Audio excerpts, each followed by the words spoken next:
most awaited guest on the show. Thank you યાર. Exactly before 10 years અત્યારે આપણે વાત કરીએ છીએ ત્યારે અમે રીડિંગ કરતા હતા છેલ્લો દિવસની, અને 9th of May 2015 was a day 1 of છેલ્લો દિવસ શૂટિંગ. તમને સૌથી મોટો પે ચેક કઈ ફિલ્મમાં મળ્યો છે? એક મિનિટ ગોઠવીને કહું તમને.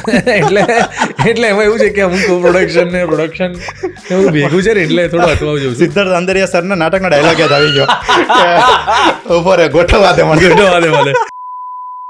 ગુજરાતી ફિલ્મ ઇન્ડસ્ટ્રીના એક એવા સુપરસ્ટાર જેમની એક્ટિંગ, એમની સ્માઇલ અને તેમની સિમ્પ્લિસિટીએ લાખો લોકોના દિલ જીતી લીધા છે.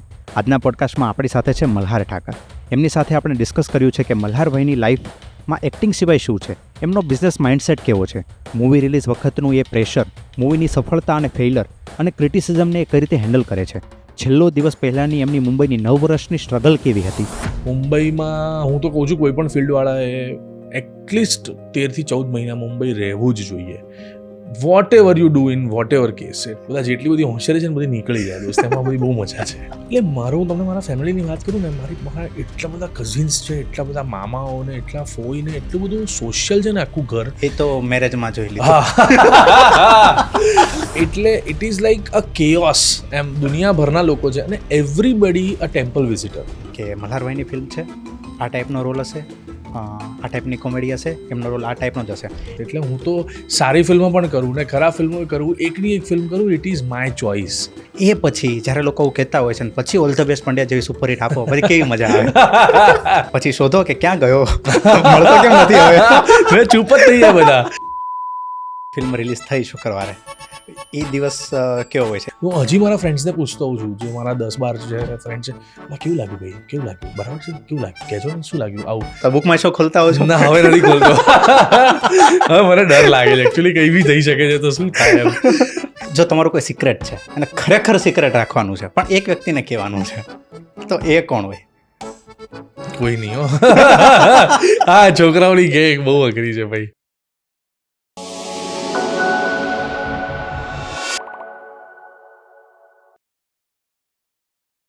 Let's rock. મલ્હારભાઈ, most awaited guest on the show. Thank you યાર. Welcome to the show. Thank you so much. કેમ છો? એકદમ જલસા, મજામાં. જલસા? સુપર. આજે થોડુંક એવું વિચાર્યું છે કે એક્ટિંગની વાતો ઓછી કરવી છે, પણ કરશું પણ ઓછી કરવી છે, પણ બીજી બધી કરીએ થોડીક. ચોક્કસ. કારણ કે દરેકની એક અધર સાઈડ હોય, બરાબર, અને એનાથી લોકો વધારે કનેક્ટ થતા હોય. કરેક્ટ. રાઈટ. તો ક્યાંથી શરૂ કરું, કે શરૂ જેવી રીતે કરું કે ફ્રી ટાઈમ હોય એમાં શું કરો છો?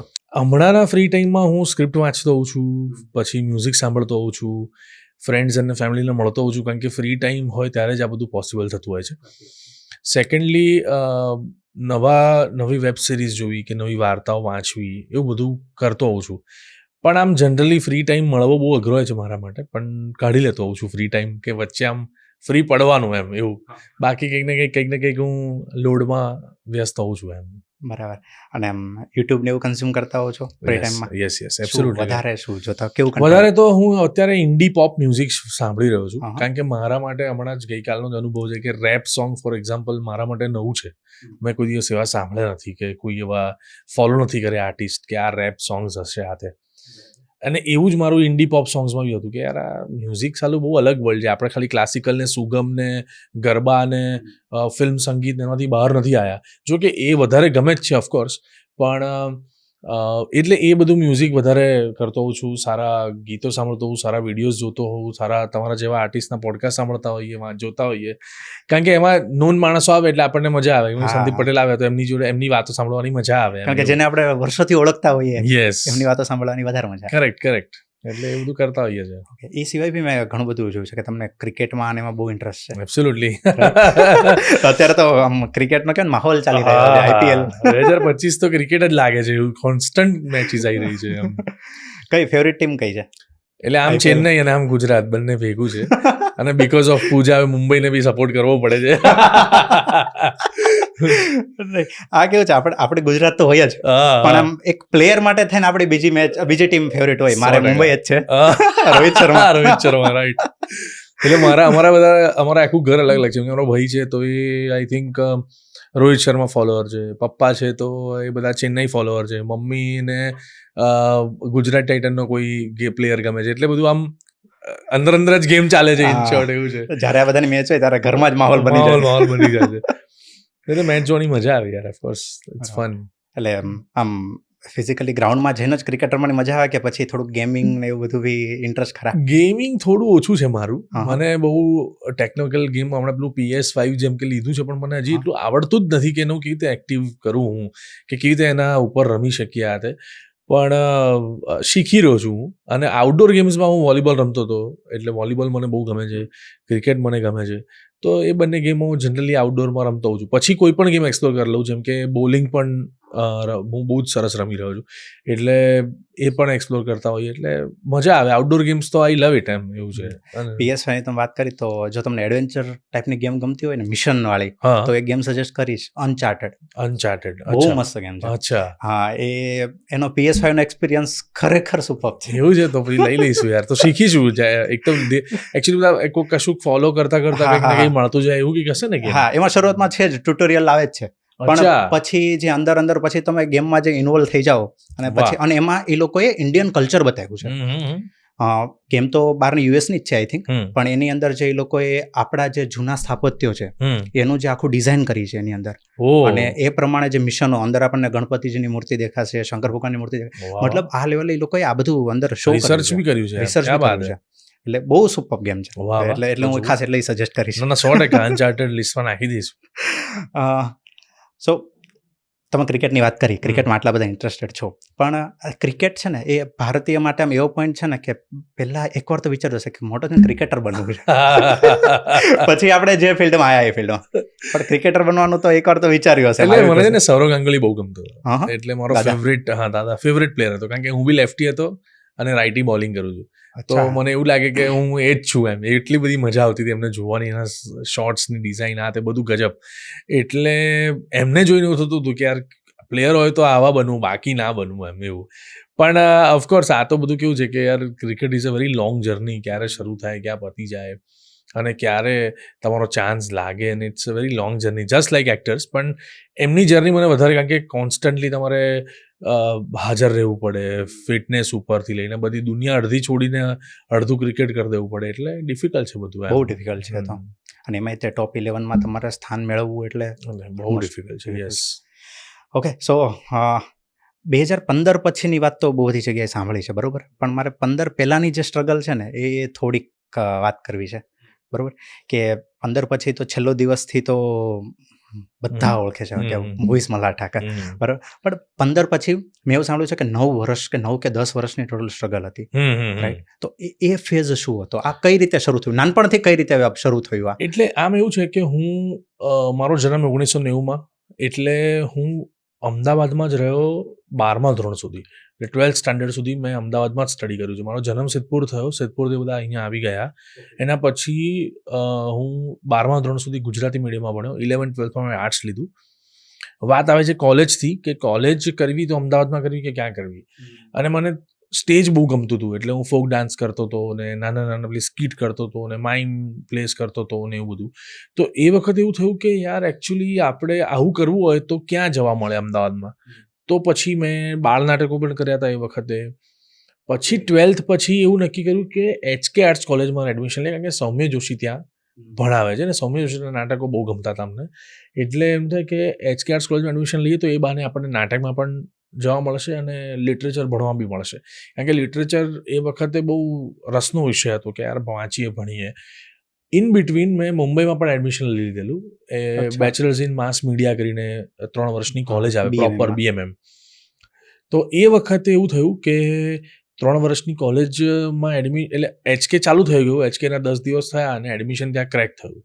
એટલે મેં HK છોડી અને ત્યાં હું મુંબઈ શિફ્ટ થયો. અને મુંબઈ તો એક્ઝેક્ટ 17 યર્સની એજ હતી, 17-18ની વચ્ચે હું મુંબઈ નીકળી ગયો હતો. અને એ વખતે પેલું PG ને એવું બધું ચાલતું. શરૂઆતના અમુક દિવસો મારા પપ્પાના કાકાના ત્યાં થોડો વખત રહ્યા, પણ પછી તો ત્યાં બોમ્બેમાં કોઈના ઘરે યાર બહુ લાંબુ રહીએ તો આપણને બી એવું થાય કે યાર ના, આમ અહીંયા ગુજરાત જેવું ના કલ્ચર હોય ને એમ, કારણ કે everybody is doing there on work યાર, બધા બહુ લોકો વ્યસ્ત હોય, ફૂલ બિઝી લાઈફસ્ટાઈલ, ફૂલ બિઝી લાઈફસ્ટાઈલ યાર, અને બધા જ લોકો પોતાના પ્લાનિંગ પ્રમાણે ચાલતા હોય, પણ તો બી એટલો સપોર્ટ ખરો કે ત્યાં રહ્યા થોડો વખત, 4-5 મહિના જેવું એ દોર એવો ગયો, અને એ વર્ષમાં પછી પીજીમાં શિફ્ટ થયા, અને પીજી વોઝ લાઈક 18 લોકો એક ઘરમાં રહેતા હોય, ઓલ એજ ગ્રુપ, બધા મેલ બોયઝ, અને એ જર્ની ત્યારથી મારી સ્ટાર્ટ થઈ કે પછી મેં નક્કી કર્યું હતું કે યાર હવે આ બરાબર છે, આપણે જે કરીએ છીએ, અને મને કોઈ હર્ડલથી કોઈ પ્રોબ્લેમ કોઈ દિવસ આવ્યો નથી. ટેન્શન થાય કે શું થશે, પણ એવું આમ હું છોડીને જતો રહું એવો માણસ નથી એમ, એટલે ભીડ હોય કે બબાલ હોય કે તકલીફ હોય, બધું હું એબ્ઝોર્વ કરીને આગળ ચાલનારો માણસ છું, એટલે બોમ્બેની એ જે દુનિયા છે ને, એ જે સ્ટ્રગલ છે, એ મને ઓકે લાગી એમ, કે હા એ તો હોય જ ને એમ, તમે આવ્યા છો એના માટે તો. પણ એસવાયથી સેકન્ડ યર ઓફ કોલેજથી કોલેજના નાટકો સ્ટાર્ટ થયા, અને એમાં કોલેજમાંથી જ તમારે પાર્ટ લેવો પડે, જો તમે કોલેજમાં ભણતા હોય તો જ તમે પાર્ટ લઈ શકો, એવી ત્યાં નિયમો છે અમુક. અને એમ કરતાં કરતાં કોમ્પિટિશન નાટકો કર્યા, અડધો કલાકના નાટકો, 20 મિનિટના પ્લેસ, પછી સોલો મોનો એક્ટ, આવું બધું કરતાં હિન્દીમાં ગુજરાતીમાં એમ કરતાં આ જર્ની સ્ટાર્ટ થઈ. એટલે જોડે કોલેજ બી કમ્પ્લીટ કરી અને જોડે થિયેટર પણ કમ્પ્લીટ કર્યું. ત્યાં સુધીમાં પછી ગુજરાતી થોડા મેં ફ્રેન્ડ્સ શોધ્યા, ગુજરાતી લોકોને મળ્યો હું, પછી હું નાટકવાળા ડિરેક્ટર પ્રોડ્યુસર્સ બધાને મળ્યો, અને પછી ધીરે ધીરે મળવાનું સ્ટાર્ટ થયું. એમની જોડે મેં નાટકોના બધા મારા શું કહેવાય કિસ્સાઓ શેર કરે કે હું ભાઈ કોલેજમાં આવું કરું છું, આમ છે તેમ છે. પહેલાં શરૂઆતમાં એ લોકો બધા આમ નિગ્લેક્ટ કરતા હોય કે ચાલ ને ભાઈ વાંધો નહીં, હવે તું શું કરે છે, તું અહીંયા શું કામ આવ્યો છું. એટલે આપણે કહીએ કે સર હું અહીંયા આવી રીતે નાટકો કરવા, કેટલા વર્ષથી તું આવ્યો છું, મેં તો સર 2-2.5 વર્ષ થયા છે, તો કંઈ 3 વર્ષ 4 વર્ષ થાય ને પછી મળજે એમ. એટલે એ લોકોને એવું બિલીફ હતી કે હું 4-5 વર્ષમાં કદાચ ઘણા લોકો નીકળી જાય છે એવું, પણ હું નહોતો નીકળ્યો. એટલે પછી હું પાછો વર્ષ પછી મળ્યો, બધા નાટકોની આખી ગેંગ ભેગી થઈ હતી, મેં કીધું કે હવે તો કરવું જ છે. અને પછી મારું ઓડિશન થયું, રીડિંગ થયું, પ્રોસેસ થઈ, એમ કરતાં નાટકોની જર્ની સ્ટાર્ટ થઈ એમ. સૌથી વધારે પેલા સંજય ગોરડિયા સર સાથેના તમારા ઘણા બધા નાટકો જોયા છે. સંજય ગોરડિયા પહેલા છે ને મનોજ શાહ જોડે મેં એક પ્લે કર્યું હતું, વસ્તુપાલ તેજપાલ, જૈન મુનિની આજુબાજુનું જૈન સેટઅપ હતું આખું. અને બીજું નાટક હતું અમે બધા સાથે દુનિયા લઈએ માથે, એ નાટક હતું સૌમ્ય જોશીનું. અને ત્રીજું નાટક ગાંધી બિફોર ગાંધી, જે વીરચંદ રાઘવજી ગાંધીની વાર્તા ઉપર બેઝ હતું. હવે આ 3 નાટકો જે રીતે ચાલવા જોઈએ એ રીતે ચાલ્યા. પેલું વસ્તુપાલ તેજપાલ ઓછું ચાલ્યું, અમે બધા સાથે ના ચાલ્યું. વચ્ચેવાળું જે વીરચંદ રાઘવજી ગાંધીની બાયોપિક હતી, એ નાટકે અમને વર્લ્ડ ટૂર કરાવી કે અમેરિકા પણ શો કરવા ગયા, અને આ તે. એમાં પછી વિપુલ મહેતાએ મને ફોન કરીને એવું કીધું. Vipul Mehta is a very big director. એમણે ફોન કરીને કીધું કે તારું નાટક ચાલે છે હમણાં એવું. મેં કીધું હા સર ચાલે છે. સારું, ક્યારે પતે છે? એટલે મેં કીધું સર હવે તો મને કીધું ખબર પડે ક્યારે પતે છે. એટલે મેં કીધું કે તમને કંઈ છે એવું? તો કે તું એક કામ કર, સંજય ગોરડિયા અત્યારે અમદાવાદમાં છે, તો અમદાવાદમાં છું? મેં કીધું હા હું શો માટે આવ્યો છું. તો કીધું સંજય ગોરડિયાને મળતો આવે, આપણે એક પ્લે કરીએ છીએ, પદ્મારાણીના દીકરા તરીકે તારે રોલ કરવાનો છે. એટલે મેં કીધું કોના માટે? કે પદ્મારાણી તું ઓળખે છે ને પદ્મારાણીને? મેં કીધું હા ઓળખું છું, એટલે હું કન્ફ્યુઝ છું, એ જ છે પદ્મારાણીની વાત કરીએ છીએ આપણે એમ. તો કે હા પદ્મારાણી છે, અને એમના દીકરા તરીકે તારે રોલ કરવાનો છે, હું ડિરેક્ટ કરું છું નાટક, સંજય ગોરડિયાને મળતો આવે. એટલે હું ઠાકોર દેસાઈ હોલ મળવા ગયો, મેં એમને કીધું કે સર આવું છે. હા એટલે તું શું કરે છે એમ તેમ. મેં કીધું કે સર હું આવું પ્લેનું. હા એ મને વિપુલે ફોન કર્યો છે, તું મને મળી લે, આપણે આમ છે પ્લે આવું છે તેવું છે, 5 સ્ટાર આંટી નાટકનું નામ. અને એ નાટક પણ હવે યુટ્યુબ પર બધે અવેલેબલ છે. તો એ મારું પહેલું કમર્શિયલ ઝોનમાં નાટક હતું, જે સંજય ગોરડિયામાં, જેમાં પ્રોડ્યુસર હતા સંજય ગોરડિયા, કૌસ્તુભ ત્રિવેદી, વિપુલ મહેતા ડિરેક્ટર હતા. અને એ રીતે આ વસ્તુ સ્ટાર્ટ થઈ. હું પદ્મારાણી બંને દીકરો અને મમ્મી, એવી રીતે આ આખી વસ્તુ સ્ટાર્ટ થઈ. સો ઓવરઓલ એવી રીતે બધું ચાલુ થયું કે નાટકોમાં કામ મળ્યું અને નાટક સરસ ગયું. પહેલું નાટક ચાલ્યું એટલે સંજય ગોરડિયાને ટ્રસ્ટ આવ્યો, એટલે એમણે કીધું કે ચલો આ સારો અમદાવાદી છે, આપણી સાથે સેટ થઈ જશે, સારો અમદાવાદી છે. એમ કરીને નાટકોની જર્ની સ્ટાર્ટ થઈ. ઇન બિટવીન મારી કોલેજ પૂરી થઈ ને પછી હું કન્ટિન્યુઅસલી પ્લે જ કરતો હતો એમ. પણ ખરેખર નાટકની સ્ટ્રગલ બહુ અલગ જ હોય છે, એનું ડેડિકેશન બહુ અલગ હોય છે, કારણ કે દરેક વખતે લાઈવ પ્લે કરવાનું. અને એમાં કેવું થાય કે એ વખતે એવું હતું કે 100-200 શો તો થવા જ જોઈએ નાટકના. 100-200 શો, એક નાટકના 100 થી 200 શો થવા જ જોઈએ, તો તમારું નાટક આમ માર્કેટમાં આવ્યું કહેવાય. બાકી 50-60 શો વાળા તો બધા ફ્લોપ જ ગણતા હતા એવું. એટલે જેમ કે અમે લોકોએ વસ્તુપાલ તેજપાલ કર્યું, 45 શોઝ થયા, તો કે અરે નોટ અ ગુડ પ્લે યાર, 40-50 શો બંધ થઈ ગયું. મેં કીધું 40-50 શો આ લોકો માટે લક્ઝરી નથી એમ એવું. પછી સંજય ગોરડિયાનું નાટક ચાલતું ત્યારે હું એમને જ્યારે મળવા ગયો ત્યારે એમનો 202 નંબરનો શો હતો. જ્યારે અમદાવાદમાં એ શો કરવા મેં કીધું 202 નંબરના શોમાં હું અમને મળવા આવ્યો છું, મારું નાટક તો શરૂ જ નથી થયું એમ એવું. તો એટલે તમને છે ને એવું લાગે કે તમે હજી કંઈ જ નથી કર્યું ભાઈ, તમે હજી ગ્રોથ નથી થયા, તમને કઈ દુનિયા ખબર જ નથી દોસ્ત. પહેલા મોટા થાઓ, બહાર રખડો, 1-2 નાટકો કરો, 50-50 દિવસ રિહર્સલ કરો, નાટકનો પહેલો શો કરો, એ નાટક હિટ જાય તો નાટકના શો થાય, બીજા થાય. હા, આવી જર્ની આખી જે છે ને એ જર્નીમાંથી પસાર થવું બહુ ઇમ્પોર્ટન્ટ છે કે રોજ 40 દિવસ 50 દિવસ સળંગ બપોરે 2 વાગે રિહર્સલમાં પહોંચો, તમે નાટકના રિહર્સલ પતાવો ને એ નાટક તમારું સન્ડે નાટક ઓપન થાય જ્યારે, એ બહુ મોટી ઘટના હતી એમ. એટલે ઓવરઓલ એ પાછું ક્રેક કરવું બી બહુ અઘરું છે કે સાલું આપણને આ નાટકમાં ઊભા રહેવા બી મળે તોય મોટી વાત થઈ જાય છે ઘણીવાર. આપણને તો રોલ મળ્યો છે એટલે આપણે તો પ્રૂવ કરવું જ પડશે એમ ગમે તેમ કરીને. પણ એ ડેડિકેશન તમને બોમ્બે પણ બહુ શીખવાડે છે. મુંબઈમાં હું તો કહું છું કોઈ પણ ફિલ્ડવાળાએ એટલીસ્ટ 13-14 મહિના મુંબઈ રહેવું જ જોઈએ, whatever you do in whatever case. એટલે તમને 14 મહિના 15 મહિના તમને ખબર પડે કે શું છે પંચ્યુઆલિટી, શું છે એની ક્લેરિટી, કેવી રીતે લોકો ડેડિકેશનથી કામ કરે છે, કોઈ સ્ટારડમ શું છે, આ છે તે છે, બધું તમને 14 મહિનામાં બધા અનુભવ થઈ જાય. એ જે ટાઈમિંગ છે ને એક અનુભવ છે. અમે લોકો પ્લે કરતા હતા પારકા તોય પોતાના, એ પ્લેના રિહર્સલમાં 4 વાગ્યાનું રિહર્સલ હતું. અમે લોકો બધા 3 વાગે પોતાની ફિક્સ ટ્રેન હોય કે હું 3:14ની ટ્રેન પકડું, પેલા લોકો 3:10ની ટ્રેન પકડે, આગળવાળા 3:16ની ટ્રેન પકડે, એમ બધું ફિક્સ હતું એમ. એ વખતે 3:13ની ટ્રેન હું જે પકડતો હતો એની જગ્યાએ આવી 3:40. હું રિહર્સલમાં પહોંચ્યો 4:20.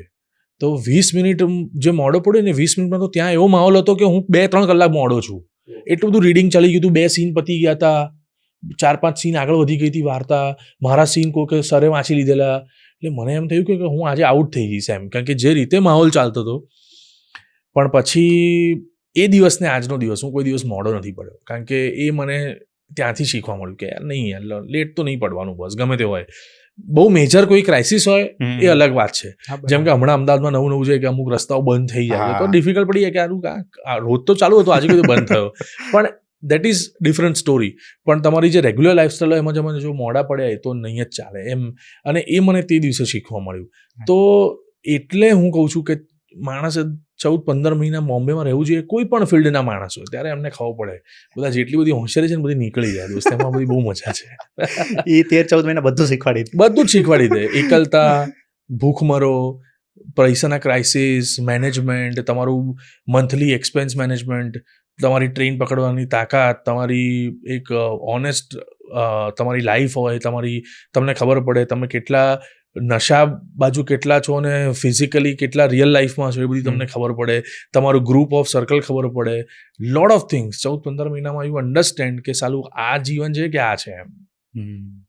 સો મલ્હારભાઈ, નાટકની ને બધી તો તમે વાત કરી બરોબર, પછી ગુજરાતી ઇન્ડસ્ટ્રીમાં ડેબ્યુ છેલ્લો દિવસથી તો નથી થયું ને આઈ થિંક, કેવી રીતે જઈશ? હા, કેવી રીતે જઈશ એટલે કેવી રીતે જઈશમાં શું થયું, મને અભિષેક જઈને ફોન કરીને પહેલા મેઇન રોલ માટે બોલાયો.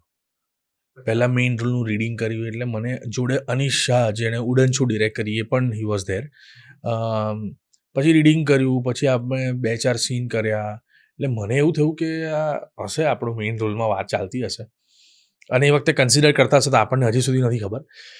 પણ એ વખતે ઓડિશન થયું, રીડિંગ થયું, મીટિંગો થઈ. પછી એવું લાગ્યું કે એક કામ કરો, તમને કહીએ છે. મેં કીધું સારું. એટલે આપણે તો બેક ટુ બોમ્બે ચાલતું જ તું કામ, એટલે ત્યાં નીકળી ગયેલા. પછી હું ફોલોઅપ લેતો. એ વખતે અભિનય બેંકર, જેણે વેરી ફેમસ એક્ટર અને ડિરેક્ટર, તો એમની જોડે હું વાત કરતો. મેં કીધું ભાઈ કંઈ અપડેટ છે, ભાઈ કંઈ અપડેટ છે? કે કહે છે યાર, હજી મને જ નથી કહેતા આ લોકો. મને કે કહે છે હશે યાર, કંઈ વાંધો નહીં, જે હશે. પછી એકદમ હું અમદાવાદ નાટકનો શો કરવા આવ્યો ને 2011માં, એક જ શો માટે અમને અમદાવાદ બોલાવેલા. એ વખતે કોઈ બીજું જ નાટક હતું એના માટે. અને એ શોમાં મને અભિનય બેંકરનો ફોન આવ્યો કે ભાઈ પિક્ચરનું શૂટિંગ તો ચાલુ થઈ ગયું છે, પણ એક દિવસનો સીન છે, એક જ સીન છે, એક જ રોલ છે, 3 લાઈન છે, કરવી છે. મેં કીધું ભાઈ કંઈ વાંધો નહીં, ચાલો કરી નાખીએ. મને કે મેં કીધું ભાઈબંધ છે અભિનય બેંકર, એટલે મેં કીધું વાંધો નહીં. એ વખતે અભિષેક જૈન ને અનીશ મને નહોતા ઓળખતા એટલા. અને પછી આ લોકો જોડે મીટિંગ કરીને મેં કીધું હા ચલો વાંધો નહીં. અને પછી સીન થઈ ગયો, શૂટ થઈ ગયો. That was 2011. અને કટ ટુ સીધું 2015. 4 વર્ષ વચ્ચે મેં સ્ટ્રગલ, મહેનત, સિરિયલોમાં ઓડિશન, એમાં નાટકો ચાલુ હતા. અને એમાં મેં પ્રોપર નક્કી કરી લીધું કે હવે મારે થિયેટર છોડવું નથી. મેં નક્કી કરી લીધું કે હું આની પર સર્વાઈવ કરી શકીશ, મને કોઈ વાંધો નથી. એટલે એ વખત 2011થી 15 મેં ખૂબ નાટકો કર્યા અને વર્લ્ડ બી ફર્યો હું. જેમાં મને નાઇરોબી ને દુબઈ ને યુરોપ ને ઓસ્ટ્રેલિયા અને અમેરિકા અને બધું જ મને એ 4-5 વર્ષમાં મેં જોયું. Just because of play. જો પ્લેમાં રોલ કરતો હતો એટલે કમ્પલસરી એ નાટક બહાર જાય તો આપણે જ રોલ કરવો પડે. એટલે પછી પહેલી વાર એ વખતે મેં આટલા બધા કન્ટ્રીઝ જોયા હતા. અને 2015માં અભિષેક શાહનો ફોન આવ્યો હતો કે, અને અમે લોકોએ એક પ્લે કર્યું હતું પ્રિય મિત્ર. હું, હેમાંગ દવે, પ્રિયાંક ઉપાધ્યાય અને અભિષેક શાહ રાઇટર તરીકે, ડિરેક્ટર ધ્રુણાત કામલે, જેણે કમઠાણ ડિરેક્ટ કરી. તો આ બધું એ વખતે એણે એક પ્લે બનાવ્યું હતું જેનું નામ હતું પ્રિય મિત્ર. અને પ્રિય મિત્રનો શો હતો, એ બધું પત્યું, અમે લોકોએ બહુ જ સ્ટેન્ડિંગ ઓવેશન લીધું, તાળીઓ પડી, બધું થઈ ગયું. પછી અમે નીકળી ગયા. અભિષેકભાઈએ પછી કંઈ કાસ્ટિંગનું એમનું ચાલુ, એમની જોબ બી ચાલતી હતી આતે. અને અભિષેકભાઈનો ફોન આવ્યો કે એક હું ફિલ્મ કરી રહ્યો છું ગુજરાતી, તો તું રોલ કરવાનો છું એમ. મેં કીધું હા કેમ નહીં. તો કે આમાં ઓડિશન થશે, આમ થશે તેમ. તો કંઈ વાંધો નથી ને, આપણને ઓડિશનની તો ટેવ હતી 3-4 વર્ષમાં, બધું આપી દઈશું. પછી રીડિંગ સ્ટાર્ટ થયું, ઓડિશન આપ્યું. એ 2015નો ફેબ્રુઆરી, માર્ચ, એપ્રિલ મહિનો, એક્ઝેક્ટલી બિફોર 10 years. અત્યારે આપણે વાત કરીએ છીએ, આજે લગભગ 25-26 એપ્રિલ થઈ, ત્યારે અમે રીડિંગ કરતા હતા છેલ્લો દિવસનું. અને ઓડિશન પહેલું થયું, પછી સેકન્ડ ઓડિશન થયું અને થર્ડ ઓડિશન થયું. 3 ઓડિશન થયા હતા. પહેલું અભિષેકભાઈએ લીધું, બીજું અભિષેકભાઈએ અને કેડી સરે લીધું, અને ત્રીજું ઓડિશનમાં અમે રીડિંગ નક્કી કર્યું કે ભાઈ આમાંથી કયો રોલ કરશે, વિક્કી કે પછી નિખિલ. અને પછી નક્કી થયું કે ભાઈ અભિષેકભાઈએ કીધું કે વિક્કી રાખો મલ્હારને, નિખિલ માટે યશ ફિક્સ કરીએ. અને એ વખતે કોલ ફાઇનલ કરવામાં આવ્યો. ડિરેક્ટર કન્વિન્સ થયા અને અમે લોકો રીડિંગ સ્ટાર્ટ કર્યું. અને 9th of May 2015 was a day 1 of છેલ્લો દિવસ શૂટિંગ. એટલે આપણે એકદમ exactly 10 years before we were reading the script એવું હતું. એટલે આવું બધું હોય છે. પણ ઓડિશન ક્રેક કરવું કરતાં બી એક ગુજરાતી તમને આમ કશું ક્રેક કરીને કશું આગળ વધીએ, જમ્પ મારીએ, એટલે પેલું કેવું હતું કે ત્યાં મુંબઈમાં નાટકો કરતા હતા, એમાં 4થા નંબરનું લીડ કરતા હોઈએ, 4થા નંબરના આર્ટિસ્ટ હોય, પછી એમાંથી નાટકમાં લીડ કરવાનું, પછી સિરિયલમાં તમે 5 દિવસનું શૂટિંગ કરતો એની જગ્યાએ સિરિયલમાં 10 દિવસનું શૂટિંગ આવેલા. ધીરે ધીરે આમ ગ્રોથ, માઇલસ્ટોન અચીવ થતા જાય. રાઈટ. અને આમાં એવું જ થયું. મને તો એવું જ હતું કે હશે 5-7 સીનનો રોલ, કારણ કે એવું એકદમ ગુજરાતી ફિલ્મ બની રહી છે. 4 વર્ષ પછી અચાનક ફોન આવે, વચ્ચેનો આખો પેચ જ કોઈનો ફોન નથી આવ્યો. 11 થી 15માં કશું થયું નહીં. 15માં અચાનક ફોન આવે અને ગુજરાતી ફિલ્મ બનવાની છે, એમાં તમે કન્સિડર કરવામાં આવ્યા છો અને આમ તેમ આવું બધું. એટલે બધું સારું થયું એમ જે થયું એ. પણ અમારી મહેનત બધાની રંગ લાગી અને એવરીબડી વર્કડ હાર્ડ. અને એમાં વૈશલભાઈ અને કેડીભાઈ જે લોકો મેકર્સ હતા, એ લોકોએ અમારા કરતાં 4 ગણી વધારે મહેનત કરી છે એમ. સાચી વાત છે. તો મલ્હારભાઈ, છેલ્લો દિવસ ફિલ્મ અને અત્યારે તમારી રિસેન્ટલી જે શૂટ થયેલી કે રિલીઝ થયેલી છેલ્લી ફિલ્મ, આ જે વચ્ચેનો જે સમય છે 10 વર્ષ, બરોબર, એ 10 વર્ષમાં તમે પોતાની જાતને કઈ રીતે આમ અપડેટ થતા અને ઇવોલ્વ થતા જોયા છે? પરફોર્મન્સમાં ઇવોલ્વ થતા જોયો છે મને. પછી એઝ અ હ્યુમન બિંગ હું ઇવોલ્વ થયો છું, કે વધારે નમ્ર થતો ગયો, વધારે નોર્મલ થતો ગયો.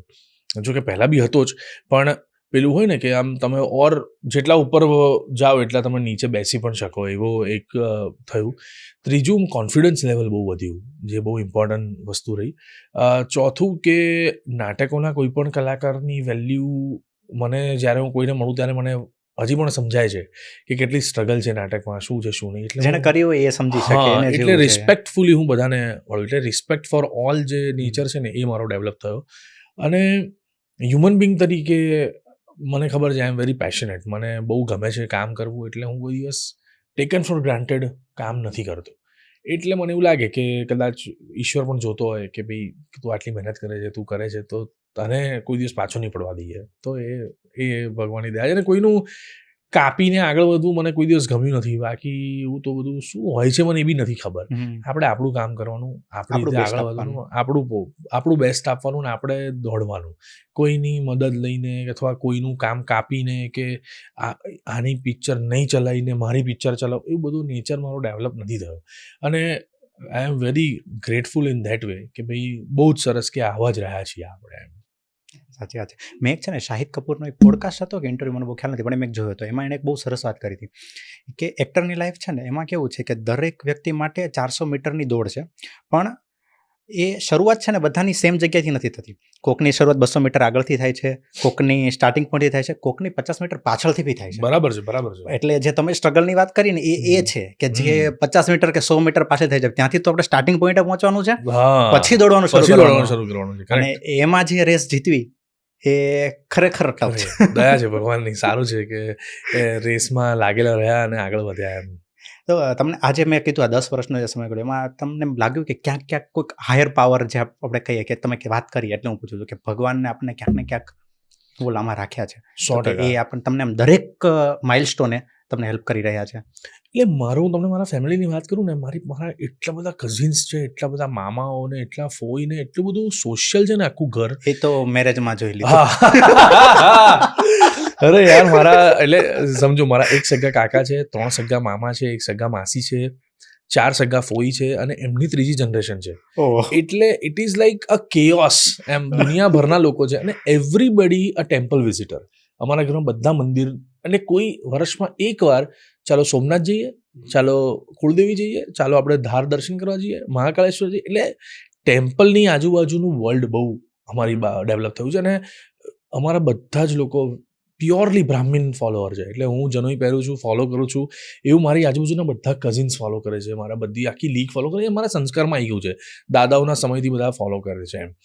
એટલે મંદિર જે પાર્ટ છે ને એ એણે બહુ હેલ્પ કરી છે કે હજી પણ મને આમ કોઈક જગ્યાએ એમ થાય કે ચલો ગુરુદ્વારા જઈએ તો હા જતા રહીએ આપણે, ચલો સોમનાથ જઈએ તો એવું થાય, ચલો આપણે બહાર જઈએ ક્યાંક પેલામાં જઈએ કે નાઇટ પાર્ટીઝમાં જઈએ, એવું હજી અમારા આખા ફેમિલીમાં થોડું લેટ આવે છે. પહેલા આ વાત આવે તો આ વાત આવતી હોય છે. એટલે જેમ કે અમારા બા છે તો એમને એવું હતું કે મારે સોમનાથ જવું છે, તો ઇમિડિયેટ આખું ફેમિલી 70 જણા રેડી થઈ ગયા કે ચલો બધા સોમનાથ, બાને લઈને સોમનાથ જવાનું છે. તો એ જે આખું ફેમિલી બોન્ડ છે ને એના કારણે મને એવું લાગે છે કે ભગવાનની દેન હોય, લોકોની પ્રાર્થના હોય, અને જ્યારે પણ ફિલ્મ આવતી હોય એની પહેલાના 4-5 દિવસ બધાના ઓલ ધ બેસ્ટ ચાલુ થવા, લોકોની હવે બધા સોશિયલ મીડિયા આવી ગયું છે, લોકોની ઇન્સ્ટા સ્ટોરી શેર થવી, આ બધું આખું વર્લ્ડ અમે જોયું છે. એટલે મને એવું લાગે છે કે ઈશ્વરની દેન છે, લોકોની પ્રાર્થના છે અને ખૂબ બધા આશીર્વાદ જે ફેમિલીમાં એકબીજાને અપાઈ રહ્યા છે, એના કારણે આઈ ઓલવેઝ ફીલ કે વી આર ગ્રોઈંગ, અને we are growing, everybody is growing in family. એટલે અને મંદિર એ એટલા માટે કે ભક્તિ કે કોઈક જગ્યાએ જઈને તમે અભિષેક કરો કે દર્શન કરો, એ તમને, મને તો બહુ જ હેલ્પ કરે છે અને હું આમ સરેન્ડર થઈ જઉં છું ત્યાં કે જે થાય છે તમારા કારણે જ થાય છે. અને આપણે પ્રશ્નો લઈને જઈએ ને તો ઘણીવાર એવું થયું કે હું બ્લેન્ક થઈ જઉં કે આ શું લઈને આવેલો, એક મિનિટ મારે પૂછવાનું શું હતું, કંઈ નહીં, હમણાં હું દર્શન કરીને થેન્ક યુ તો કહી દઉં એમ કરીને પછી જતી રહે છે વાત.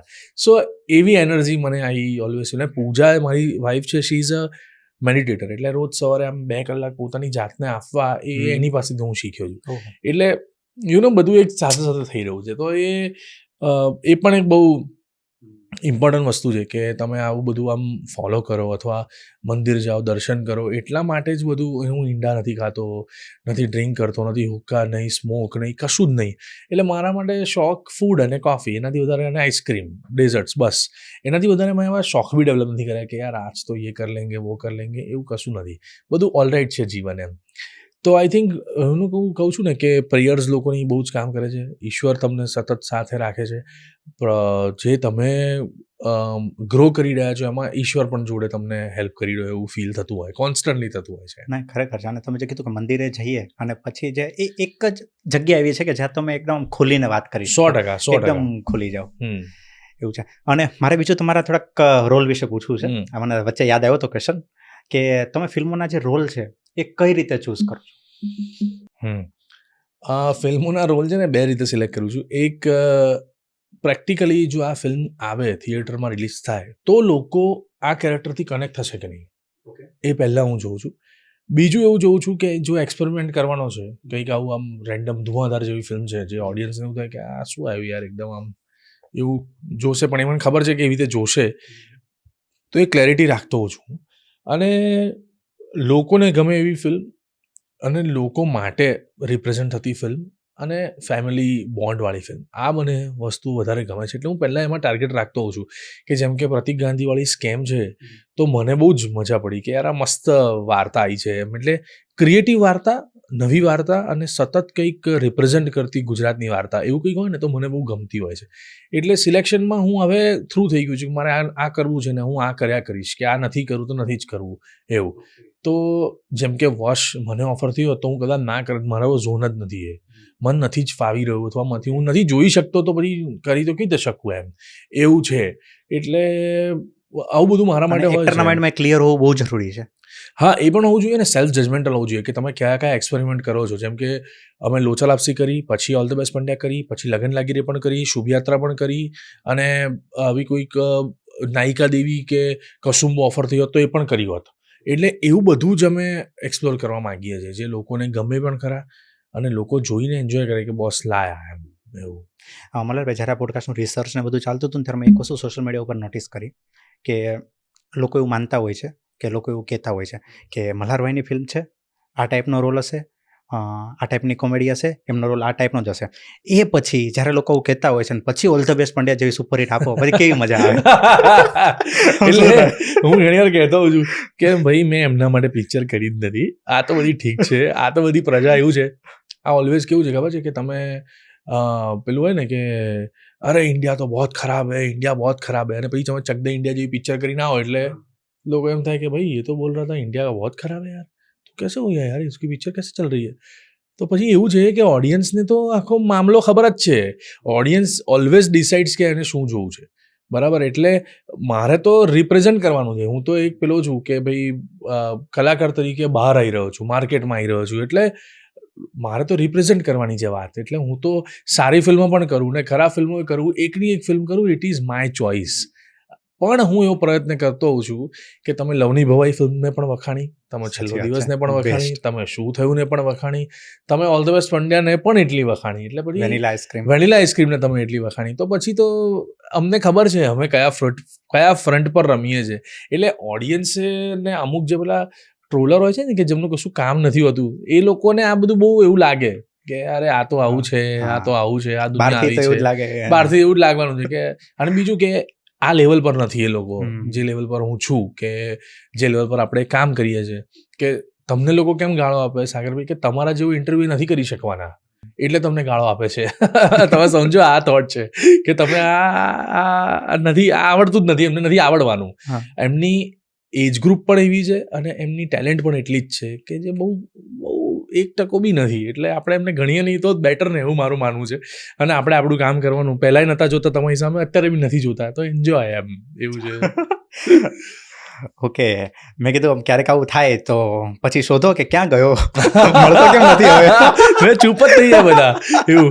અને આ શું વર્ષમાં 3 હિટ આવશે તાર તો ઓર ચૂપ થઈ જશે, 2-5 વર્ષ ચૂપ રહેશે. સાચી વાત છે, એક તો સુપર હિટ આવી જ ગઈ છે. ખરેખર આ જ્યારે ઓલ ધ બેસ્ટ પંડ્યાનો, હું એક ફિલ્મના ઓવરવ્યૂથી પૂછું છું કે ફિલ્મ રિલીઝ થઈ ગઈ, બરોબર, સોરી રિલીઝ થવાની છે, એનું જે આગળનું વીક હોય એ કેવું હોય, આમ તમારા માઇન્ડમાં કેવું પ્રેશર હોય? ખૂબ પ્રેશર હોય. એટલે પ્રેશર હોય કે ઓડિયન્સને ગમશે, ઓડિયન્સ સ્વીકારશે, એવું તો શું કરીએ કે લોકો ફટાફટ લોકો જોવા જાય અને પછી આપણે એટલે પોતાને બી માર્કેટિંગના વિચાર આવવા મળે. હા 100%. અને એ વખતે એવું કરતો હોઉં છું કે જે માર્કેટિંગનો વિચાર આવે એને યુટિલાઇઝ કરી લઉં. એ last week is like a labour pain. તમને એવું લાગે કે યાર આ શું, કઈ રીતે આપણે કરીશું, ને બુધવાર આવે, પછી ગુરુવારે પ્રેમિયર આવે, એનો સ્ટ્રેસ, એટલે એનો સ્ટ્રેસ અલગ જ હોય છે. કારણ કે લોકો આપણા જ છે યાર, એવું. અને એવો ડર લાગે કે ભલે જે કે સાચું કે આપણને વાંધો નથી, પણ ગમશે ને યાર પિક્ચર, આ લોકોને આટલી મહેનત કરી છે આપણે, ગમશે ને પિક્ચર, એમ એવું મનમાં બહુ થતું હોય છે. અને અપેરેન્ટલી મારા ફ્રેન્ડ્સ, મારા જે પાર્ટનર્સ છે, જીગરભાઈ ને આટલું જ કરતા હોય છે. આપણને કે ભાઈ તમને નથી ખબર, મને પૂછો અંદર શું ચાલી થાય. So it's a fun. પણ હા, એ last week is a labour pain. Great અને ઉત્તમ એટલા માટે છે કે તમને એ દર ફિલ્મમાં ફીલ થાય છે ને, એ સારી વસ્તુ છે. મારા નાટકના સર એવું કહેતા હતા, વિપુલ મહેતા બી કે એને સૌમ્ય જોશી પણ કે દરેક શો એ તમારે આમ એવું લાગે કે પહેલો શો છે. અને એ જે ફિયર, એ જે ધ્રુજારી, એ જે આમ થતું હોય ને કે એક મિનિટ એવું પેલું ડાયલોગ શું હતું, પેલું આમ એવું થાય ને, that is a right part. અત્યારે તમે ઘણા એક્ટર્સને અમે લોકો જોઈએ છે ને, જે લોકો બહુ જ સિનિયર છે, એ લોકો એકદમ આમ બેકસ્ટેજમાં આમ જ ફરતા હોય છે, અને પછી જેવો સીન આવે એટલે તરત એક્ટિંગ કરવા લાગી જાય, અને એવી એક્ટિંગ કરે જબરજસ્ત. આપણને લાગે કે આ લોકો કેટલા બધા આમ અનુભવી થઈ ગયા છે કે એમને સ્ટ્રેસ જ નથી નાટકનો, ઓડિયન્સનો કોઈ લોડ જ નથી. એ પણ એક રાઈટ વસ્તુ છે, પણ બહુ એક્સપિરિયન્સ પછી આવે એમ. અત્યારે તો આપણને એવું થાય છે દર ગુરુવારે કે આ સાલું પ્રીમિયર આવ્યું ને સાલું આ કેવું લાગશે ને ટ્રેલર આવે છે, હવે લોકો સુધી પહોંચે નથી. હું હજી મારા ફ્રેન્ડ્સને પૂછતો હોઉં છું, જે મારા 10-12 છે ફ્રેન્ડ છે, કેવું લાગ્યું ભાઈ, કેવું લાગ્યું, બરાબર છે, કેવું લાગ્યું, કહેજો ને શું લાગ્યું, આવું. એટલે અને સારું છે એવું થાય છે. અને પછી ફિલ્મ રિલીઝ થઈ શુક્રવારે, એ દિવસ કેવો હોય છે? એ દિવસ તમે શું નોટિસ શું કરતા? બુકમાં શો ખોલતા હોય છો? ના, હવે નથી ખોલતો. હવે મને ડર લાગે છે એકચ્યુઅલી, કંઈ બી થઈ શકે છે તો શું થાય એમ. તો ખાલી મારો એક ડ્રાઈવર ભાઈ છે, એમણે ફોન કરીને મને કીધું કે બધું લાલ છે, ચિંતા ના કરવું, લાલ છે. મેં કીધું હા ચલો સારું છે, આ લોકો ઠીક ફોલો કરી રહ્યા છે. પણ હા, એટલે હવે નથી ખોલતો હું બુકમાં શો, પણ હું ખાલી I am just waiting for good calls અને મેસેજીસ કે જે લોકો જોઈને આવે. સોશિયલ મીડિયા પર અમુક વસ્તુઓ લખતા હોય છે. પણ ઓલ ધ બેસ્ટ બંનેના 3 દિવસ શુક્ર શનિ રવિ બહુ મેજિકલ, ચારે બાજુ ચર્ચા હતી ને ફૂલ ઓન શોઝ હતા, એટલે વેરી હેપી.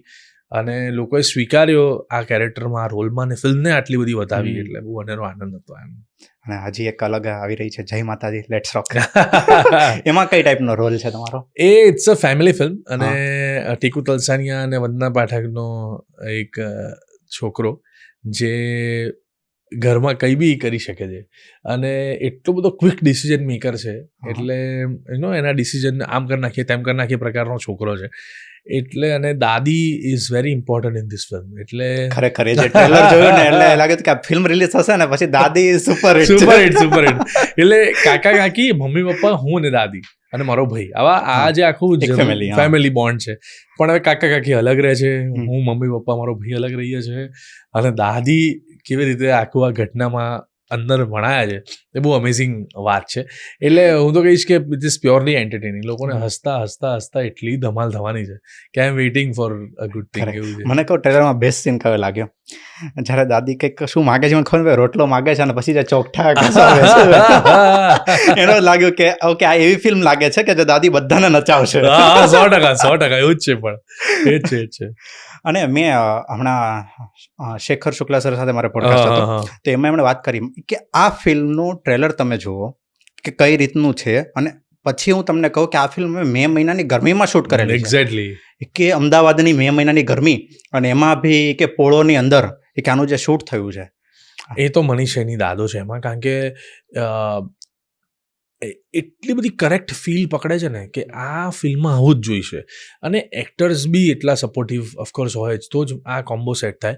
એટલે ગમે તેવી ગરમી પડે પણ અમે બધા 4-5 જણાની ગેંગ થઈને ઉપર અમે જમતા હોઈએ, શૂટ કરતા હોઈએ, શૂટ કરતા હોઈએ, એટલે સમય બહુ ફટાફટ નીકળી જાય. પણ બહુ ટીડિયસ બહુ જોબ થઈ ગઈ કે થાકી જઈએ, ડ્રેન થઈ જઈએ, તરત લીંબુ પાણી ને આ ને તેને બધું સતત કરવાનું. એટલે એવું થતું હોય છે, બહુ ડિફિકલ્ટ હોય છે એ ઝોનમાં રહેવું. પણ તમને એમ થાય ને કે કેપ્ટન જ આટલી મજા કરે છે તો પછી બીજા પ્લેયરોએ તો મજા કરવાની જ હોય ને એમ. એટલે એ રીતે આખી આ વસ્તુ બનતી હોય છે, ડેવલપ થતી હોય છે. સો મને એવું લાગે કે ગરમી is one of the part, પણ એ દેખાતી નથી ને, એ બહુ એમાં મનીષની માસ્ટર છે. એ તરત દેખાઈ જ આવે ફેસ ઉપર. આ વસ્તુ તો તમે છુપાઈ જ ના શકો. Very difficult. પણ ધમાલ હતી એમ. પ્રોજેક્ટ શૂટ કરવાની બી એટલી મજા આવી છે, એટલી વાતો કરી છે, એટલી મસ્તીઓ બી કરી છે, અમે ખૂબ એન્જોય કરી છે. ઘણી વાર એવું બી થાય કે જ્યારે શૂટ ચાલતું હોય ને એમાં જે મજા આવે ને એના પરથી બી એક જજમેન્ટ આવી જાય કે નહીં, આ ફિલ્મ શૂટિંગમાં મને આટલી મજા આવે છે તો એ સ્ક્રીન ઉપર તો ધમાલ મચાવી 100%. સો મારો એક ક્વેશ્ચન એવો છે કે તમારી ફિલ્મ રિલેટેડ છે, બરોબર? તમને સૌથી મોટો પે ચેક કઈ ફિલ્મમાં મળ્યો છે? સૌથી મોટો પે ચેક એક મિનિટ. આમ તો એવું છે કે મેં અમુક ફિલ્મો કો પ્રોડક્શન કરી અને અમુક ફિલ્મો માં એક્ટર તરીકે પૈસા લીધા. તો આઈ વુડ સે કે પે ચેક તરીકે એક મિનિટ ગોઠવીને કહું તમને. એટલે એમાં એવું છે કે અમુક કો પ્રોડક્શન ને પ્રોડક્શન એવું ભેગું છે ને, એટલે થોડું અટવાવું જોઉં છું. સિદ્ધાર્થ આંદરિયા સરના નાટકનો ડાયલોગ યાદ આવી ગયો, ઉપર ગોઠવવા દે મને. યા બટ આઈ વુડ સે શુભયાત્રા અને શરતો લાગુ, આ બંને મોટો પે છે. શરતો લાગુ ખરેખર શરતો લાગુ યા જો એ પણ એવી અલગ પ્રકારની ફિલ્મ છે. આપણે જે ડિસ્કસ કરતા હતા કે લોકો સુધી ફિલ્મને પહોંચાડવા માટે, અને એ પિક્ચર મેં જોઈ હતી પહેલા મરાઠીમાં, મેં કીધું આ પિક્ચર યુનિવર્સલ છે, કોઈ પણ વિષય પર ચાલે, હા. ચાઇનીઝમાં બી બનશે ને તો બી આ પિક્ચર ચાલશે. એટલે મને અમુક વસ્તુ પર ટ્રસ્ટ આવી ગયો છે કે આ Okay. પ્રોજેક્ટ ચાલશે જ એમ કરીને. સો મતલબ એક ગુજરાતી તરીકે હંમેશા આપણો પ્લાન બી ચાલતો હોય, તો એઝ એ એક્ટર તરીકે તમારો પ્લાન બી શું છે? કારણ કે નો ડાઉટ તમે જે લેવલો છો, ફિલ્મો બધી આવતી રહેશે તમારી પાસે, બધું કામ થતું રહેશે, પણ ગુજરાતી માઇન્ડસેટ એક દિશામાં તો ચાલે જ નહીં. પેસિવ ઇન્કમ તો હંમેશા જોઈએ જ, એને જેવું જ છે. જો ફૂડ અને કેફે મારો રસનો વિષય છે, એટલે હું એમાં કંઈક ને કંઈક અત્યારે પણ કરી રહ્યો છું અને આગળ પણ કરતો રહીશ. બીજું હું એક ગમીઝ જે મેડિકલ છે, ગમીઝ પર હું અત્યારે ગમેલિશિયસ કરીને કંપની સાથે જોડાયો છું. તો મને કંપનીનો અનુભવ બહુ જ સારો રહ્યો, એટલે હું એમાં પ્લાન બી મારો એક્ટિવ કરી રહ્યો છું. ઓકે, સાથે સ્ટોક માર્કેટ એ મને ગમે છે, એટલે સ્ટોક માર્કેટ કરી રહ્યો છું. કેટલો ટાઈમ આપી શકો? હા, આપી શકું અને આપવો જ જોઈએ. સ્ટોક માર્કેટ એ બહુ અમે લોકો ઘણા બધા ડિસ્કસ કરતા હતા, સ્ટોક્સ ને બધું. એટલે આમ બી એ ફીલ છે કે ટીકુ તલસાની બી સ્ટોક માર્કેટ એમને પણ ગમે છે, મને પણ ગમે છે. અમારા એક અસિસ્ટન્ટ હતા, એમને પણ સ્ટોક માર્કેટમાં બહુ રસ હતો. એટલે હવે ઓન સેટ બી આવું બધું કંઈક ને કંઈક ચાલ્યા કરતું હોય છે. અને મને પૈસા સેવ કરવા ગમે બી છે અને પ્રોપર જગ્યાએ વાપરવા બી એટલા જ ગમે છે. એટલે આઈ એમ વેરી ગુડ પ્લાનર. ઘણીવાર મિત્રને પણ, ચેતન દૈયાને પણ મેં ઘણીવાર સજેસ્ટ કર્યું છે કે આ લઈ લેજો, આ મૂકી દેજો, એવું બધું. એટલે એવું બધું થતું હોય છે. પણ I am a very good planner in terms of finance, અને મને બધું જ ગમે છે કરવું. પણ ઓફકોર્સ ફૂડ મારો પ્લાન બી છે, small cafe or restaurant plan B છે. Third is stock market. Fourth મેં કીધું આ મેડિકલ ગમિલિશિયસ કરીને કંપની છે, એની સાથે હું જોડાઈ રહ્યો છું. અને સાચે ગમીઝ બહુ જ જોરદાર છે. ગમીઝ ખરેખર જોરદાર છે, કારણ કે જે અત્યારે ફોરેનમાં જે પ્રમાણે ચાલે છે ગમીઝનું માર્કેટ જે છે, એટલે એ મને, હું એમાં, અને બહુ જ અદ્ભુત ક્વોલિટી છે. મને જે ક્વોલિટીમાં રસ પડ્યો છે ને, એમાં મેં 6 મહિના તો પહેલા મારી ઉપર જ ટ્રાય કરી લીધું. પછી મેં કીધું કે let's associate, this is fantastic, let's go head એમ. એટલે એ કરી રહ્યો છું. એક કોસ્મેટિકની હું કંપની સાથે મને એવું છે કે if I M gating good stack or good plan, તો પછી એવા કોસ્મેટિક વસ્તુઓ પર થોડું, એટલે પ્લાન બી તો ચાલ્યા જ કરવાના છે. અને આઈ એમ મલ્ટીટાસ્કર, મને ગમે છે દિવસમાં 10 મિટિંગો કરવી, દિવસમાં 10 અલગ અલગ ઝોનના લોકોને મળવું. પ્લસ ફિલ્મ પ્રોડક્શન્સ બી ચાલે છે, એટલે હું પ્રોડક્શન્સ પર બેઠો છું. પ્લેસ પ્રોડ્યુસ કરવાનો પ્લાન છે, એટલે lot of things are in plan. મેં તો ખાલી પ્લાન બી પૂછ્યો હતો, તો પ્લાન બી બી સી ડી બધું જ છે. એટલે આ બધું જ પ્લાન બી છે એમ. એવું છે. તો તમે કીધું કે મની સેવ કરવા બી ગમે છે અને સાચી જગ્યાએ વાપરવા બી ગમે છે, બરાબર? તો Absolutely. એક ક્વેશ્ચન પૂછીશ કે અત્યાર સુધીની તમે સૌથી એક્સપેન્સિવ વસ્તુ કઈ ખરીદી છે? એક્સપેન્સિવ વસ્તુ યાર એટલી બધી મોંઘી કઈ છે નહીં. આમ આવું એકાદી વોચ લીધી હોય, એકાદું શૂઝ લીધું હોય, નોટ મોર દેન 10,000 મને 8,000. એવું લાગ્યું કે તમે પોતાની ઉપર સ્પેન્ડ બી કરો છો, કારણ કે મેં જેટલે ટાઈમ જોઈને લ્યો ચશ્મા અલગ હા, જો ચશ્મા, રાઈટ. હું એ વિચારતો હતો કે સૌથી હાઈએસ્ટ મારું સ્પેન્ડિંગ ચશ્મામાં છે. મારી પાસે 70-80 ફ્રેમ્સ છે, અને હું 7મા ધોરણથી જે પહેરતો હતો ચશ્મા, ત્યારથી બધા ચશ્મા મેં રાખી મૂક્યા છે. પણ ચશ્મામાં આઈ ડુ એક્સપેરિમેન્ટ, સ્પેક્ટેકલ્સમાં આઈ ડુ એક્સપેરિમેન્ટ. પણ કેવું, બધું બજેટમાં ભાઈ. એટલે કારણ કે મને 25,000ની ફ્રેમ પહેરવામાં તૂટી જવાનો ડર હોય તો હું ના જ લઉં, એના કરતાં 5,000ની 5 લાવું ભાઈ, પહેરું ગમે ત્યારે જે પહેર્યું હોય. સો આ સ્પેક્ટેકલ્સ મારો થોડું આમ કહેવાય કે મેં એમાં એક્સપેન્સ ઘણો કર્યો છે. Okay, let's talk about Gujarati film industry. એના વિશે થોડીક વાત કરીએ કે ગુજરાતી ફિલ્મ ઇન્ડસ્ટ્રીમાં સારો રોલ મેળવવા માટે, મતલબ હું એક ન્યૂ કમર્સના એંગલથી બી વાત કરું છું કે નેટવર્કિંગ બહુ જરૂરી છે. નેટવર્કિંગ જે છે એ મતલબ એ રોલ પ્લે કરે છે આમાં? નથી કરતો એટલો રોલ પ્લે, કારણ કે જ્યારે અમે લોકોએ કરિયર સ્ટાર્ટ કરી ત્યારે કોઈ ઝીરો નેટવર્ક હતું યાર. કોઈ કશું એવું નેટવર્કિંગ કામ લાગતું નથી. બોલિવૂડમાં લાગતું હશે, ગુજરાતી ફિલ્મ ઇન્ડસ્ટ્રી તો હજી ઉગી રહી છે. એટલે આ જે નવો ટ્રેન્ડ આવ્યો છે એની વાત કરું તો, એટલે જેમ કે હું કોઈ નાટકનું શો જોવા ગયો, મને એમ થાય કે યાર આ મસ્ત એક્ટર છે, ચાલો ને આપણે કોઈ એમને સજેસ્ટ કરીએ એમ. તો એમ જેમ કે ઓલ ધ બેસ્ટ મંડેમાં વકીલનું કેરેક્ટર તમે જુઓ તો વૈદિશ ઝવેરીએ રોલ કર્યો છે. તો એને ગુજરાતમાં કોઈ ખબર જ નથી, એને વર્લ્ડ કોઈ ઓળખતું જ નથી. ના એને કોઈ ઓળખે છે, ના એ પબ્લિકને ઓળખે છે. મેં કીધું ભાઈ વૈદિશ ઝવેરીને આમાં જોઈએ, આમાં પૂછો, કરો રીડિંગ, કરો ઓડિશન, શું લાગે છે પછી જોઈએ એમ. અને ક્રેક થઈ ગયું, જોરદાર ગયું ઓડિશન, રીડિંગ બધું, અને લોક થઈ ગયું કે ભાઈ વૈદિશભાઈ કરશે. તો એ ઓપોઝિટ વકીલ તરીકે વાર્તા આવી. એવા જ લોકો ઘણા બધા, જે બીજા લોકો, જેમ કે શેખર શુક્લા, મને એવું લાગે કે આ માણસ 100 પિક્ચરમાં હોવો જોઈએ, કેમ નથી સાચી વાત યાર, છે. કેમ લોકો નથી લેતા એમને, કે કેમ એ આટલી બધી પ્રોજેક્ટ પર આમ દેખાતા નથી. ટીકુભાઈ best of the best projects આવવા જ જોઈએ ટીકુ સર જોડેથી એમ. તો એવું બધું હોય છે. પણ નેટવર્કિંગ કેવું છે, ઇન્ટરનલ થોડું ઘણું ચાલે કે ભાઈ અંદર કામ ચાલતું હોય, તમે ફિલ્મ બનાવતા હોય તો મને પૂછો કે યાર ફાધરના રોલમાં કોઈને સજેસ્ટ કરો તો હું તમને 4-5 નામો આપું.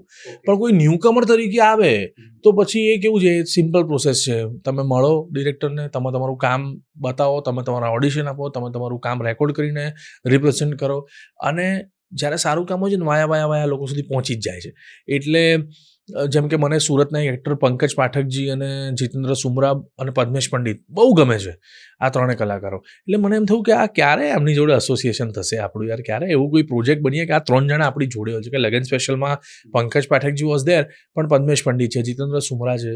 હવે you want believe, Jitendra Sumra એવો એક્ટર છે કે જે સિદ્ધાર્થ રાંદેરિયા બોમ્બેમાં જે નાટકો કરતા હોય ને, એ સિદ્ધાર્થ રાંદેરિયાનો રોલ સુરતમાં કરતા હોય છે. એટલે વિચારો કે એનું કક્ષા કેટલા લેવલની છે, કયા લેવલનો એક એક્ટર હશે કે જે લીડમાં લીડ રોલ કરે છે. પછી ભલે નાટકોમાં કોઈ કારણોસર એ સેકન્ડ લીડ કરતા હોય, પણ મને એવું હોય છે કે થોડું રિસર્ચનું બી કામ છે. ન્યૂ કમર તરીકે તો એટલું જ કહીશ કે ઓડિશન ઇઝ ઇમ્પોર્ટન્ટ, નાટકનો અનુભવ ઇઝ વેરી ઇમ્પોર્ટન્ટ. કદાચ તમે નાટકોનું ભણો નહીં, પણ નાટકના કલાકાર તરીકે તમે ક્યાંક 4, 5, 6, 10 થોડુંક નાટકો experience કરેલા કરવો હોય, એક્સપિરિયન્સ બહુ જરૂરી છે. અને ઇમિજિએટ તરત લોકો તમને જોઈ લે છે કે તમે થિયેટર કર્યું છે. જેમ કે છેલ્લો દિવસની વાત કરું તો હું, યશ, મિત્ર, આર્જવ, આપણા જિગ્નેશ મોદી, આ બધા લોકો થિયેટરવાળા, ઓલ આર ફ્રોમ થિયેટર. બધા લોકોએ નાટકો પોતાના જીવનમાં કર્યા જ છે અને એ જ અનુભવ કામે લાગ્યા છે, અને એ જ સ્ક્રીન ઉપર એ દેખાય જ સ્ક્રીન પર દેખાય છે. અપરેન્ટલી સાચી. થિયેટર છોકરીઓ જેટલી હતી, એમાં કોઈએ થિયેટર નહોતું કર્યું એ વખતે. એટલે એવું બધું હોય છે એમ. નહીં, સાચી વાત છે. એક નાનો એક રાઉન્ડ છે, બરોબર? હું તમને થોડોક ટાઇટલ આપીશ, તમારે ગુજરાતી એક્ટ્રેસીસ એ ટાઇટલ પ્રમાણે અસાઇન કરવાના છે. Okay?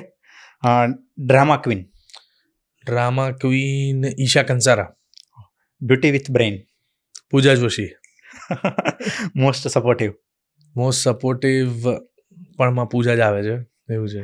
Partner in crime, partner in crime Aarohi અને પૂજા બંને. મને આમાં ખબર હતી આરોહીનું નામ આવશે. Partner in crime of course. Dedicated, કે કામ પ્રત્યે ફૂલ ડેડિકેશન, કામ પ્રત્યે ફૂલ dedication, I would say Prachi Shah Pandya. Most funny, most funny Kinjal Rajpriya, most talkative, Monal Gajjar, silent killer, like આમ ક્વાઇટ બટ ઇમ્પેક્ટફુલ કરતા હોય ને એવા. શ્રદ્ધા ડાંગર.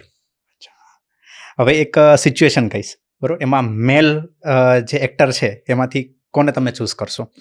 જો તમારે એક લોંગ રોડ ટ્રીપમાં જવું છે તો તમારી સાથે પાર્ટનર તરીકે આર્જવ ત્રિવેદી. ઓકે. તમે જો ફિલ્મ ડિરેક્ટ કરો તો લીડ કાસ્ટ તરીકે કોને લો? સિદ્ધાર્થ રાંદેરિયા અને ટીકુ તલસાનિયા. ઓહો. 2 હીરો એક્શન ફિલ્મ છે, એક તમે છો તો બીજું કોણ હોય? યશ. યશ. મુંબઈમાં જ તમે, આપણે મુંબઈની આટલી બધી વાત કરી, બરોબર? મુંબઈમાં 2 વર્ષ તમારે રહેવાનું છે અને તમારે એક રૂમમેટ જોઈએ છે સાથે. વેરી ડિફિકલ્ટ, પણ મિત્ર. મિત્ર, ગુડ રૂમ પાર્ટનર, ગુડ કો એક્ટર, મજા આવે એની જોડે. નહીં, ખરેખર. રિલેશનશિપ એડવાઇસ જોતી છે તો કોને બોલાવશો? રિલેશનશિપ એડવાઇસ માટે આરોહી કેન બી ગુડ ઓપ્શન. અને છોકરા તરીકે જોઈએ તો બધા આગ્રા જ છે યાર, અડધા લોકો. છોકરાઓ રિલેશનશિપ એડવાઇસમાં યાર કોને કોઈ સેટ નથી થતું એમ? કોઈ સેટ થતું નથી, પણ કોઈકનું નામ મારે કાઢવું તો છે. 1 મિનિટ, કોને કહું? માઇકલ. મયુર. કરેક્ટ, એકદમ છે. નેક્સ્ટ થોડો ટફ છે કે જો તમારું કોઈ સિક્રેટ છે અને ખરેખર સિક્રેટ રાખવાનું છે પણ એક વ્યક્તિને કહેવાનું છે, તો એ કોણ હોય? કોઈ નહીં હો. હા, છોકરાઓની ગેંગ બહુ અઘરી છે ભાઈ. મનીષ સેણીને હું કહી દઉં, જો સેફ રહેવું હોય ને મારે તો. પણ એક્ટરમાંથી કોઈ નહીં. એક્ટરમાંથી બાપા કોઈ કહેવાય એવું નથી. ભલે અંદર ક્યારે ભેગા થઈ જાય છે, ક્યારે છૂટા પડી જાય છે, એ પછી 2-3 પિક્ચરો પછી ખબર પડે છે કે આ તો બોલતા જ નથી. બોલતા જ નથી, આપણી બધી વાત તો એટલે ખબર છે એવું. એટલે છોકરાઓ બહુ અઘરા છે ભાઈ.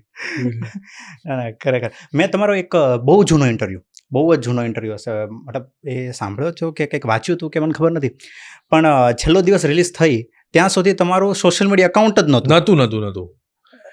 ફેસબુક પર મારી કઝિન છે રુચિબેન, મુંબઈમાં, એણે મને બનાવી આપ્યું હતું, જે મને નહોતું બરાબર વાપરતા આવડતું, અને બીજું અકાઉન્ટ મિત્ર ગઢવીએ બનાવ્યું છે છેલ્લો દિવસના શૂટિંગ પછી, એટલે આઈ મીન શૂટિંગ ને બધું ચાલુ થઈ ગયું ને હાફ ઓફ ધ ટાઈમ પતી ગયો હશે પછી ઇન્સ્ટાગ્રામ પર. અને ત્યાર તો ઇન્સ્ટાગ્રામ આ લોકો એકદમ પ્રો થઈ ગયા હતા બધા ઇન્સ્ટાગ્રામમાં, મને તો ઇન્સ્ટાગ્રામ જ નથી ખબર. એટલે મેં કીધું યાર હારું આપણે પાછળ પડી ગયા છે કે શું જીવનમાં, ખબર નહીં પડતી, આટલા બધા લોકો આખું ઇન્સ્ટાગ્રામ કરી રહ્યા છે એવું. પણ મિત્ર ગઢવીએ મારું એકાઉન્ટ બનાવ્યું હતું ને એને જ મારું આ આઈડી બનાવ્યું હતું મલ્હાર028. અત્યારે જે એકાઉન્ટ છે અત્યારે જે એકાઉન્ટ છે એ જ એકાઉન્ટ. ઓહો, એટલે છેલ્લો દિવસ પછી બનેલું. છેલ્લો દિવસ પછી જ બની હતું, ઓફકોર્સ, યસ. અને અત્યારે કેટલો ટાઈમ જાય છે સોશિયલ મીડિયામાં? અત્યારે જાય છે યાર, ખાસો ટાઈમ જાય છે. હવે પેલી ટાઈમ લિમિટ મૂકી દીધી છે મેં, 4 કલાકની, 2 કલાકની, અડધો કલાકની એવી. એટલે આમ એ નોટિફિકેશન નોટિફિકેશન આવી બહુ થઈ ગયું, બહુ થઈ ગયું, બંધ કરો એમ એવું. પણ હવે બહુ બધું આમાં છે, જેમ કે હું ફૂડના વિડીયોઝ જોતો હોઉં છું, મને એવી રીલ બનાવવી છે, પણ હારી મને કોઈ આવડતું જ નથી કે આમ આવે ખચાક, બીજું આવે આમ કટાક ખટાક, આવું બધું આવે છે ને, એને આઈ એન્જોય ધીસ. એટલે મસાલો ચમચીથી નાખે અવાજ આવે ટંગ. હા એવું બધું, એટલે એવું બધું થોડું મારે કરવું છે. એટલે લેટ્સ હોપ કે કોઈ શૂટ કરે. ઉપર ખરેખર આ યુટ્યુબની અંદર છે ને ફૂડના વિડીયો આવે ને એટલે આખા જોવાના. પછી જે વ્લોગમાં ટ્રાવેલ વ્લોગ આવે ને, એટલે જો આવી ગયો ફીડમાં તો પછી આખો. અને મને એમ બી એનિમલ લવર છું હું બહુ જ, એટલે મને ડોગ્સના અને મારા ફેવરેટ બ્રીડ્સ હોય એના વિડીયોઝ ને બધું બહુ જોતો હોઉં છું. એટલે નોટ ઓનલી સોશિયલ મીડિયા પર કે ભાઈ ખાલી હિરોઈનો જ જોઈએ કે ખાલી આમ જ કરીએ, પણ બીજું બધું બી જોવાની ખરેખર બહુ મજા આવે છે. ખરેખર પણ આ એવી વસ્તુ છે કે જેનો આપણે કેટલો સાચો યુઝ કરી શકીએ છીએ. બાકી અત્યારે તો મતલબ જે યંગસ્ટર છે ખરેખર દિવસના 6-7 કલાક આપે છે. ઇન્ડિયામાં ઓન એન એવરેજ ટાઈમ 4.5 કલાક છે ખાલી સોશિયલ મીડિયા ઉપર ટાઈમ સ્પેન્ડ કરવાનો. My God. તો 4.5 કલાક દિવસના આમાં જતા રહે, એટલે લોકો કેટલું કન્ઝ્યુમ કરતા હશે યાર જીવનમાં. અને એ આ એવરેજ છે, મતલબ કોઈક એવાય હશે કે જે 10-15 મિનિટ બી યુઝ કરતા હશે, તો એવરેજ આ એવી રીતની આવતી હોય તો એ ખરેખર બહુ કહેવાય યાર. મતલબ આ જતો પોડકાસ્ટ, પણ એક તમારો એક વ્યૂ જાણવો છે કે હમણાં જે પહેલગામ એટેક થયો, બરાબર, એના વિશે તમારો શું થોટ છે? બહુ જ ખરાબ થયો, બહુ દુઃખી થયો. 2-3 દિવસ હું એ ઝોનમાં રહ્યો કે આવું કેવી રીતે પોસિબલ છે યાર, આ ઘટના કેવી રીતે શક્ય બની એમ. અને એનો જવાબ તો આપણે આપવો જ પડે, કોઈ પણ રીતે આપવો પડે. એટલે મને એવું છે કે આપણે કંઈક શું કરી શકીએ એના માટે, એવું તો એના જવાબ આપવામાં શું કરી શકીએ, કાં તો જે લોકો પીડિત થયા છે એમની સેવા કઈ રીતે કરી શકીએ, એમના સુધી કઈ રીતે પહોંચી શકીએ, આ બધા મારા મગજમાં બહુ થોટ ચાલ્યા છે. એટલે હું બહુ દુઃખી છું, બહુ જ નિરાશ થયો હતો 2-3 દિવસ. અને એ ઝોનમાં હતો હું, રોજ વિડીયોઝ, રોજ એના ન્યૂઝ બધું જ જોયા કરતો હતો. એટલે બહુ ખરાબ થયું છે થયું એ. પણ આપણો દેશ એવો છે કે કંઈક તો સામે, કંઈક તો મોટું, કંઈક એક્શન મોટી લેવાશે, અને એ એક્શનમાં આખો દેશ જોડે હશે. એટલે વેરી હોપફુલ કે કંઈક મોટી ઘટના ઘટવી જોઈએ એમ. સાચી છે, કારણ કે બિચારા જે ફેમિલી ગયા હતા એ ફરવા માટે ગયા હતા. ઘણા તો એવા હતા કે ન્યૂલી મેરિડ હતા, હજી તો એ ફેબ્રુઆરી કે માર્ચમાં મેરેજ થયા હોય, હનીમૂન માટે ગયા છે, 1 દિવસ પહેલા પહોંચ્યા છે, અને પછી અચાનક આવું થઈ જાય. વિચારો આખી લાઈફ ચેન્જ થઈ જાય. કાશ્મીરમાં લોકો એવી વાતો કરવા માંડ્યા કે યાર અમારી જિંદગી ટુરિઝમ પર હતી, અમે લોકોને સાચવતા હતા, લોકોને ફેરવતા હતા, લોકોને અમે બંધ થઈ ગયું 6-8 મહિના, વર્ષ ક્યારે ખુલશે ખબર નહીં. એટલે ત્યાંના રોજીરોટીની તો વાટ લાગી જ ગઈ છે, અને ખુલશે પછી બી લોકોમાં ડર રહેશે. ઓફકોર્સ રહે જ યાર, કોઈ પણ ઘટના ઘટે. અને અત્યારે એમ જ થઈ ગયું કે નથી જ જવું. દાખલા તરીકે હમણાં અત્યારે એવી મેન્ટાલિટી થઈ ગઈ, પણ આ બધી પ્રોસેસમાંથી બહાર નીકળવું બહુ અઘરું છે. અને એ 26માંથી આપણું કોઈ હશે તો એવી ફીલ કેટલી બધી આવી જાય છે એમ. અને જે ફેમિલી ઉપર આ થયું એમનું તો આપણે વિચારી બી નથી શકતા. સિરિયસલી દેશમાં માહોલ કેવો આખો બની ગયો છે. અને ગઈકાલે સમય સોંગ શૂટ કરતા હતા ને ભાઈ, ત્યારે પણ આની ચર્ચા કરતા હતા કે યાર આવું કઈ રીતે પોસિબલ થયું કે 3 જણા આવીને 26 લોકોને મારી ગયા, અને બી આમ આટલી મોટી ઘટના ઘટી ગઈ એમ. એટલે એ સેટબેક જતું નથી મગજમાંથી, એ વાત નથી જતી મગજમાંથી, અથવા એવું લાગે કે યાર કંઈક કરવું પડશે, કંઈક તો એવું આપણે શું કરી શકીએ જે આપણને નથી ખબર. પણ આપણે બધાએ એકજૂટ થવાની બહુ જરૂર છે. દરેકે as an Indian, as a ભારતીય, અને એ બધાએ ખરેખર, જેમ કે મને હમણાં બહુ જ ઇમોશનલ થઈ ગયો હતો કે કોઈક સુરતમાં કોઈકની ડેડ બોડી આવી, અને પછી હાફ ઓફ ધ સોસાયટી સુરતમાં બધા ભેગા થયા એમને સત્કારવા માટે. જે એમના કોન્ટેક્ટમાં બી નથી, એ લોકો પણ ત્યાં મળવા ગયા એમને. આ તે સુરતમાં નાટકોની રેલી નીકળી અને લોકો બોલ્યા આના વિશે કે આ ખોટું થયું, શહીદો અમર રહો. અમદાવાદમાં પણ રેલી નીકળી આ તે. એટલે મને એવું થયું કે આ પણ એક સારી વસ્તુ થઈ છે કે લોકો એકબીજાની જોડે જોડાઈ રહ્યા છે એટલીસ્ટ એમ કે આજે મોટા વ્યક્તિઓ પણ કોઈ નાના વ્યક્તિ જે કોઈ ગુજરી ગયું છે એમના ઘરે ખાલી મળીને સાંત્વના આપે તો બી એક 10% એમને ગમે, સારું લાગે એમ. પણ જે પણ ઘટના ઘટી છે એનો જવાબ મને એવું લાગે છે કે બહુ મોટો આવશે, 100% મોટો આવશે અને આવવો જ જોઈએ. આપણે એમની જોડે છીએ. સાચી વાત છે. સો મલ્હારભાઈ, બસ આ જ હતો આજનો પોડકાસ્ટ. બહુ મજા આવી તમારી સાથે વાત કરીને, આપના થોડાક વિચારો શેર કરીને. અમે ટ્રાય કરી કે મલ્હારભાઈને જે બીજી સાઈડ છે થોડી એક્સપ્લોર કરીએ. ખૂબ મજા આવી સાગરભાઈ, ખૂબ આનંદ આવ્યો. Thank you so much. Thank you.